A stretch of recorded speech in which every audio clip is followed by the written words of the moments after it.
Hi friends, నేను మీ సంతోష్నిని. Welcome back to my YouTube channel. మన భాగ్యనగరంలో ఉన్న అతి పురాతన ఆలయంలో ఈ ఆలయము ఒకటి.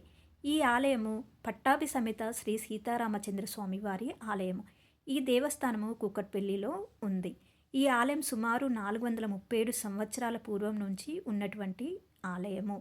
ఈ ఆలయంలో స్వామివారు అభయహస్తంతో ఉంటారు. ఈ ఆలయం యొక్క రాజగోపురం ముందు 27 అడుగుల ఏకశిల గరుడ హనుమమూర్తులను ప్రతిష్టాపించారు.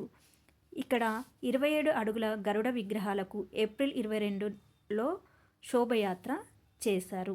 ఈ ఆలయంలో ఒకే పీఠం పైన మొత్తం పరివారం అంతా కలిసి ఉంటారు.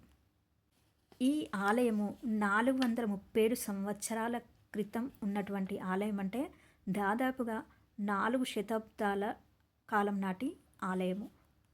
కాలక్రమేణా తానీషా ప్రభుల యొక్క హయాంలో అక్కన్న మాదన్నలుగా ఉన్నటువంటి వారు ఈ ఆలయాన్ని వారి హయాంలో నిర్మించినట్లుగా ప్రశస్తి. ఇక్కడ గ్రామ ఆచారము ఒకటి ఉంటుందండి. గ్రామ ఆచారంగా ఎవరైనా మరణిస్తే నిద్ర చేస్తారు, అంటే 13వ రోజు నిద్ర చేస్తారు కదా. అలా నిద్ర చేసేటువంటి సమయంలో ఈ ఆలయంలో నిద్ర చేస్తూ ఆలయం యొక్క వైభవం మొత్తాన్ని స్థానిక ఎమ్మెల్యే మాధవరం కృష్ణారావు గారు వారి నాన్నగారు పరమపదించినప్పుడు ఇక్కడ నిద్ర చేసి, ఇంత గొప్ప చరిత్ర కలిగిన ఆలయం ఇలా శిథిలావస్థలో ఉండడం చూసి 2017 సంవత్సరంలో గ్రామంలోని వారిని, దేవాదాయ శాఖ వారిని ఆలయము పునర్నిర్మాణం చేయాలని చెప్పి సంకల్పించారు. 2017లో ఈ ఆలయ శంకుస్థాపన చేసి ప్రాకారం మొత్తాన్ని కూడా నిర్మించారు. ఇక్కడ సహస్ర దీపాలంకరణ చేస్తారు. స్వామివారిని ఉంచి సహస్ర దీపాలంకరణ చేస్తారు. పంచతల రాజగోపురం కూడా నిర్మించారు. లోపల ఉన్న ఆలయము కిందికి ఉండడం వల్ల ఈ ఆలయం కూడా మళ్ళీ పునర్నిర్మించాలని 2019లో గర్భాలయానికి శంకుస్థాపన చేసి మరలా ఈ ఆలయాన్ని నిర్మించారు. ఈ ఆలయంలో పరివారం అంతా ఒకే పీఠం పైన ఉంటారు. మధ్యలో రామచంద్రుడికి ఎడమవైపు భాగం పైన తొడపైన సీతాదేవి అమ్మవారు, దక్షిణ భాగంలో లక్ష్మణ స్వామివారు నమస్కారం చేసుకొని ఉంటారు. స్వామివారికి ఎడమవైపున భర్త శత్రుఘ్నులు అందరూ ఒకే పీఠం పైన ఉంటారు. ఈ ఆలయం యొక్క ప్రాకారం చూసారా? ప్రాకారం అయితే చాలా పెద్దగా ఉందండి. ఆలయం కూడా చాలా పెద్దగా ఉంది. ప్రాకారం చుట్టూ కూడా సర్వదేవత విగ్రహాలను కూడా ప్రతిష్ఠించారు. ఇక్కడ హనుమంతుడు ఉంటారు. హనుమంతుడి ముందు ఇలా కొబ్బరికాయలు కొట్టాలి. 2019లో గర్భాలయానికి శంకుస్థాపన చేసినప్పుడు ఆ గర్భాలయంలో ఉన్న విగ్రహాలనే తీసి మరలా అవే విగ్రహాలను ప్రతిష్టాపన చేయడం జరిగింది. ఈ ఆలయంలో ధనుర్మాసంలో ప్రత్యేకమైన పూజలు జరుగుతాయి. ఈ గ్రామంలో ఉన్న 200 నుండి 300 ఆడపడుచులు తెల్లవారుజామునే 5 గంటలకి ఈ ఆలయంలోకి వచ్చి ఈ తిరుప్పావై చదువుతారు. ఈ ఆలయం యొక్క ప్రాంగణం ముందు తాబేలు కూర్మావతారం ఉంటుంది.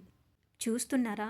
ఇక్కడ ఆలయంలో ఈ ప్రాకారమే ఎంత పెద్దగా ఉందో చూడండి. ప్రాకారం చుట్టూ కూడా చిన్న చిన్న దేవతామూర్తులన్నింటినీ కూడా ఇక్కడ పెట్టారు, అంటే ప్రతిష్ఠించారు. చూస్తున్నారు కదా, చాలా పెద్దగా ఉందండి. చాలా బాగుంది ఈ గుడి. ఇక్కడ చాలామంది భక్తులు వస్తారు. వేలల్లో ఇక్కడికి భక్తులైతే వస్తారు. చాలా ప్రశాంతంగా ఉంటుంది గుడి. ఈ గుడి యొక్క రాజగోపురం ముందు 27 అడుగుల ఏకశిల గరుడ హనుమమూర్తులను ప్రతిష్ఠించారు కదా. ఆ ప్రతిష్టాపన చేసినప్పుడు ఈ ఆలయంకి ఎంతమంది వచ్చారో కామెంట్ సెక్షన్లో కామెంట్ చేయండి. చూశారు కదా, ఇక్కడ రథం అండి, రథయాత్ర కూడా జరుగుతుంది. ఈ ఆలయం మళ్ళీ పునర్నిర్మాణం జరిగిన తర్వాత 2022 నుండి ఈ ఆలయంలో ప్రతిరోజు స్వామివారికి ఉదయారాధన జరుగుతుంది. పునర్వసు నక్షత్రం రోజు స్వామివారికి తిరుకల్యాణ మహోత్సవం జరుగుతుంది. ప్రతి పౌర్ణమి రోజు స్వామివారికి రథోత్సవం ఉంటుంది. పుబ్బా నక్షత్రానికి గోదాదేవి అమ్మవారికి అభిషేకం చేస్తారు. ఉత్తర నక్షత్రానికి లక్ష్మీదేవికి అభిషేకం చేస్తారు. ప్రతి మాసంలో చివరి శనివారం, అమావాస్యకి ముందు వచ్చే శనివారం రోజున స్వామికి సహస్ర దీపాలంకరణ సేవ జరుగుతుంది. చూస్తున్నారు కదండి. ఇప్పుడు ఆలయం లోపలికి వచ్చాము. ఆలయం లోపల స్వామివారికి ఇరువైపులా, రెండు వైపులా కూడా అమ్మవార్లు ఉన్నారు. ఇక్కడ ఈ ఆలయంలో స్వామివారికి కుడివైపున లక్ష్మీ అమ్మవారు, స్వామివారికి ఎడమవైపున ఆండాల్ సమేత గోదాదేవి ఉంటారు. చూసారా ఇక్కడ చిన్న కృష్ణుడు ఎంత ముద్దుగా ఉన్నారో. ఈ స్వామివారికి ఎదురుగానే అభయాంజనేయ స్వామివారు దర్శనమిస్తారు. ఈ ఆలయము కుక్కట్పల్లి మెట్రో స్టేషన్కు అలాగే కుక్కట్పల్లి బస్ స్టాప్కి నియర్లీనే ఉంది. మెట్రో స్టేషన్ నుండి బయటికి రాగానే పక్కనే ఒక చిన్న కమాన్ కనిపిస్తుంది. సీతారామచంద్ర స్వామి వారు ఉన్న కమాను. ఆ కమాన్లో నుండి స్ట్రేట్గా వస్తుంటే మనకి ఫస్ట్ శివాలయం ఉంటుంది లెఫ్ట్ సైడ్లో. శివాలయం నుండి ఇంకాస్త ముందుకు వెళ్తుంటే అక్కడ మనకి ఈ సీతారామచంద్ర స్వామి వారి ఆలయము ఉంటుంది.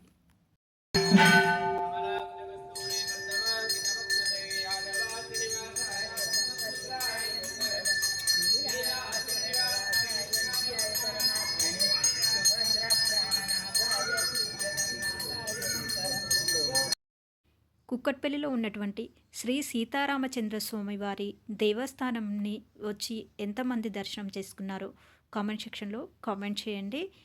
ఈ ఆలయంకి చుట్టుపక్కల ఉన్నవాళ్ళు ఈ వీడియో చూస్తే కామెంట్ సెక్షన్లో కామెంట్ చేయండి. ఈ ఆలయంలో పర్వదినాలలో చాలా వైభవంగా పూజలు జరుగుతాయి. ఈ వీడియోకి మీరు లైక్ చేయడం వల్ల ఈ వీడియో చాలా మందికి రీచ్ అవుతుంది. స్వామివారిని దర్శనం చేసుకొని స్వామివారి దగ్గర తీర్థప్రసాదాలు తీసుకున్నాము. ఇక్కడ చూస్తున్నారు కదండి, లోపల ఒకే పీఠం పైన హనుమ, సీత సమేత భరత శత్రుఘ్నులు అందరూ కూడా ఒకే పీఠం పైన కనిపిస్తున్నారు. ఇక్కడ అందరము ప్రసాదాలు తింటున్నాము.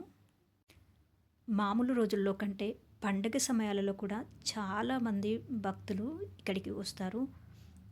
మామూలు సమయంలో కూడా భక్తుల రద్దీ ఎక్కువగానే ఉంటుంది. ఇంకా పండుగ సమయాలలో అయితే ఇంకా చాలామంది భక్తులు అయితే ఈ ఆలయంకి వచ్చి దర్శనం చేసుకుంటారు. ఈ ఆలయంలో గరుడ, హనుమ విగ్రహమూర్తులను ప్రతిష్టాపన చేసిన తర్వాత వారం రోజులు కూడా ఈ ఆలయం ముందు చాలామంది భక్తులు వచ్చారు. ఈ ఆలయము పునర్నిర్మాణం చేసిన తర్వాత అలాగే ఈ గరుడ హనుమమూర్తుల విగ్రహ ప్రతిష్టాపన జరిగిన తర్వాత ఈ ఆలయంకి శ్రీ శ్రీ శ్రీ త్రిదండి చిన్నజీయర్ స్వామి గారు ఇక్కడికి వచ్చారు. ఇప్పుడు మీకు స్వామివారికి కుడివైపున ఉన్న లక్ష్మీ అమ్మవారు అలాగే స్వామివారికి ఎడమవైపున ఉన్నటువంటి ఆండాల్ సమేత గోదాదేవి దర్శనమిస్తారు.